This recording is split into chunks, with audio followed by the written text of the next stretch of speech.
Many events in history have either affected all aspects of life or affected all of society. It's uncommon when an event affects both society and all ways of life. The bubonic plague, better known as the Black Plague, has made a tremendous impact in history.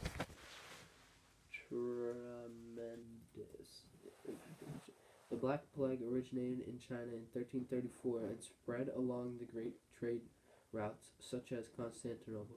From China, the plague spread to Europe, and it has been estimated that 60% of European population died by the year 1338. The Black Plague terrorized the people and the ways of life during this time. Some historians describe the horrific tragedy by stating that there were not enough survivors who remained to bury the dead. There are many speculations about how people thought they got the plague. Most European Christians believed the origin of the plague was from God. They believed that the plague was sent for a punishment of their sins. Other than the Christians, Other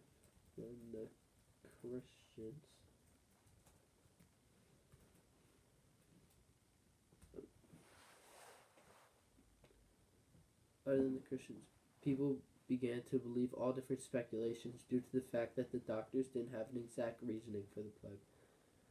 There were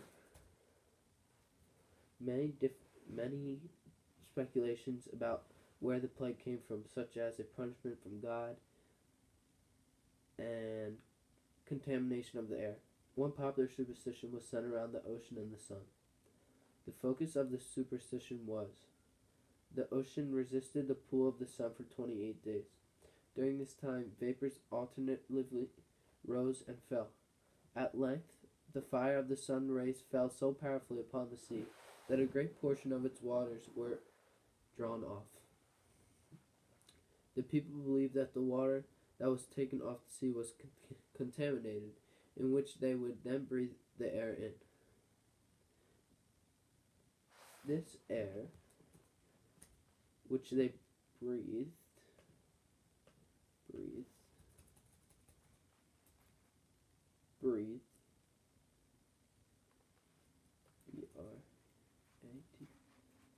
how do you spell breathe? That they breathed would give them the plague. As far-fetched of a myth and superstition that it is, this was the only explanation that doctors had of how the plague came about. Another well-known and believed superstition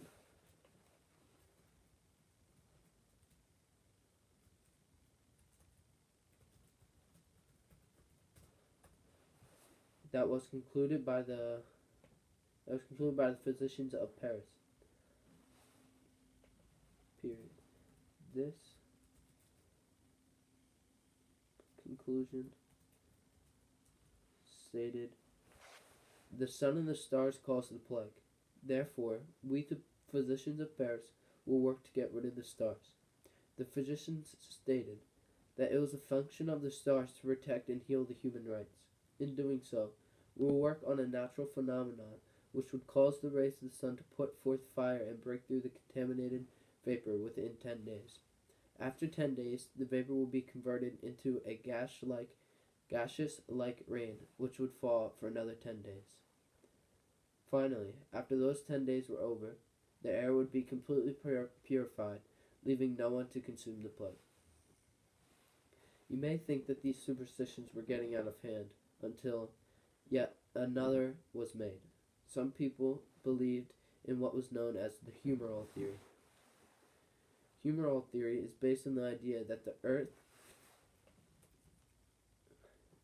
was composed of 4 elements: earth, water, air,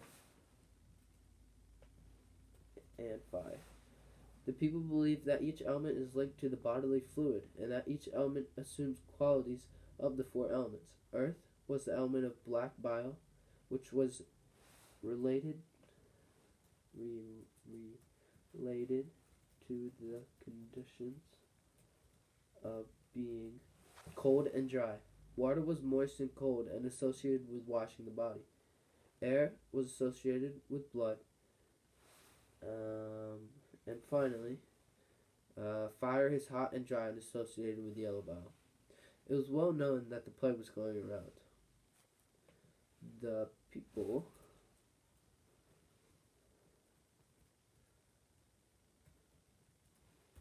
people knew that they had the same disease, but their symptoms were different. Period. One common symptom between the holders, the patients, between the victims, symptoms for patient, synonyms for victims. Part of the injured person, wounded person, target, prey, threat, goal.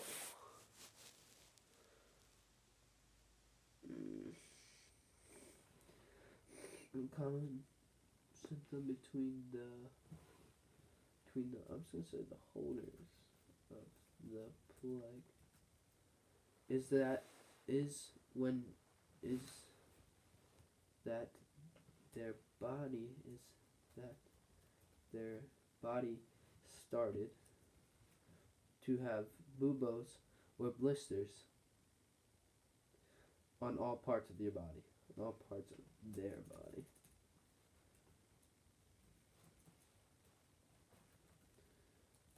Thier. These buboes either appeared in areas behind the ears, under the arms, or between the legs.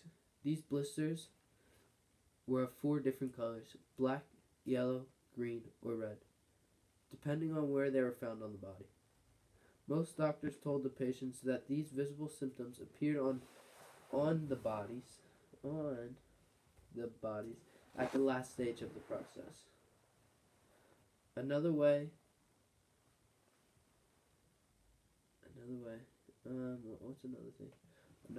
to indicate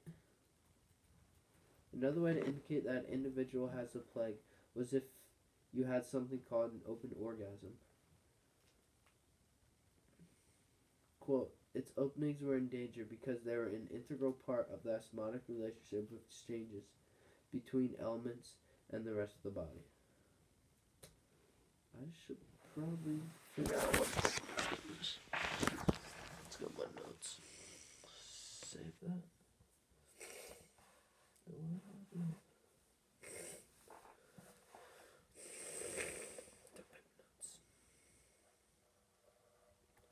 I got my heart in my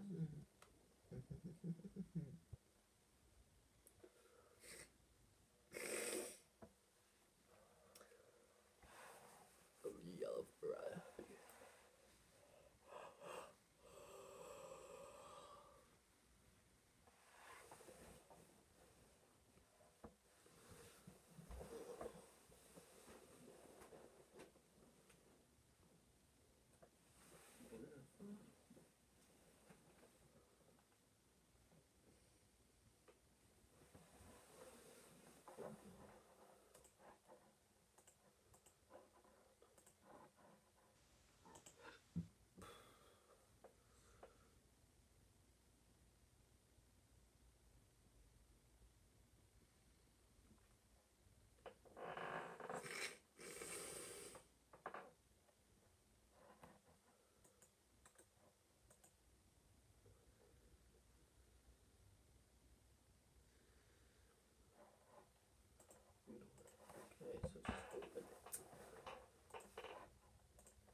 Contact reserve information. And then open orgasm. Open one. Here we go. Page 66. One book. History of the plague year.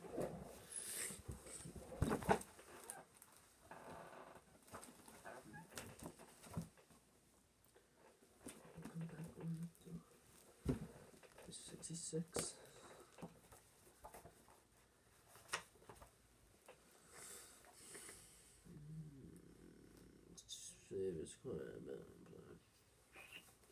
Run spot. Oh, right here. According to the physician who followed his view, the infected body displayed implicit symptoms was an open orgasm. Therefore, the urgent treatment and the small stacks of precious stones placed over the heat were designed to restore the balance and extent. According to Phoenician and the authors who followed his view, the infected body displayed implicit symptoms. It was an open body. Okay, so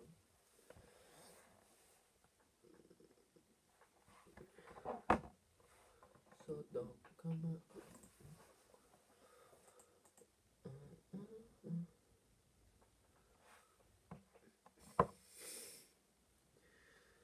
So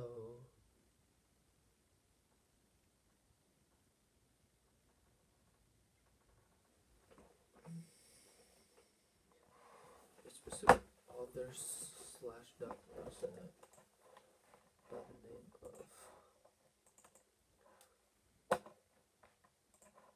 Let's go to the.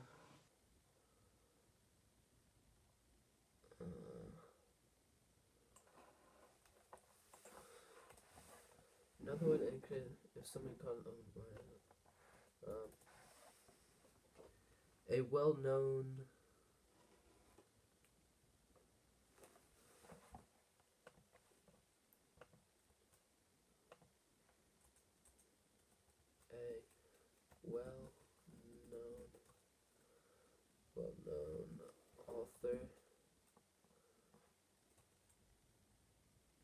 author slash doctor by the name of Vicino.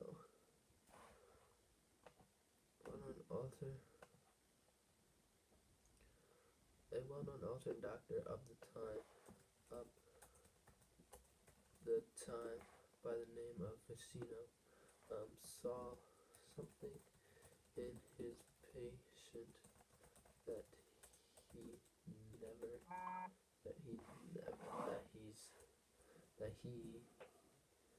has never seen before.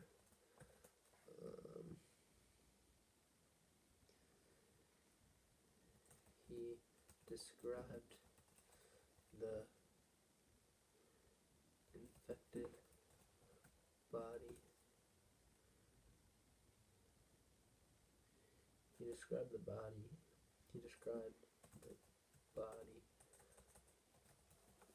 by saying, quote, the infected body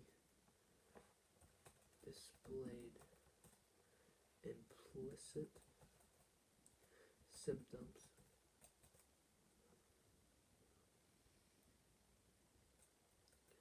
and was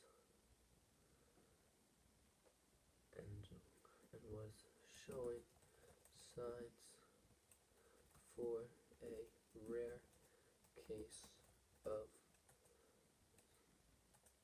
an open orgasm.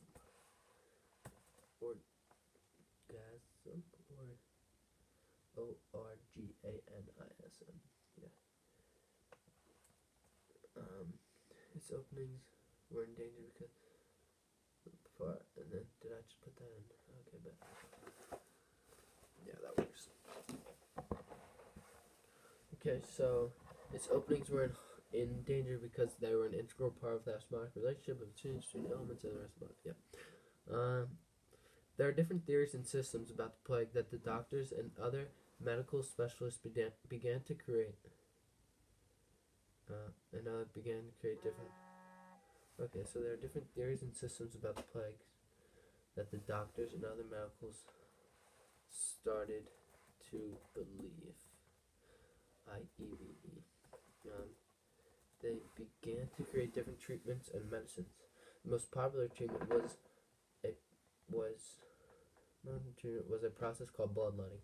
Bloodletting would be done to a plague victim to get rid of their fever and excess of blood in the body. Bloodletting was done to people with the plague because they believed they breathed in bad air, which increased the burning of the heart, which in turn increased the mass of blood that the heart could not control. Calvi 156.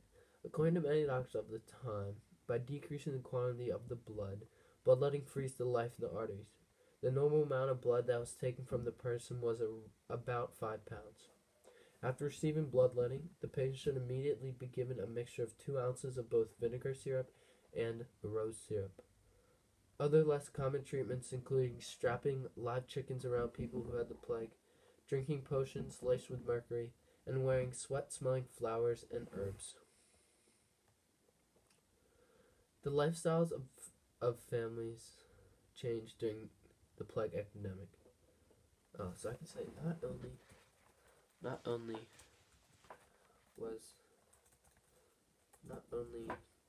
did the doctors need to create new medicines and treatments, new medicines, but the daily lifestyles of many families changed due to the plague epidemic. Family took precautions and reorganized their daily routine and hoped that they would not contract the disease. First, there was a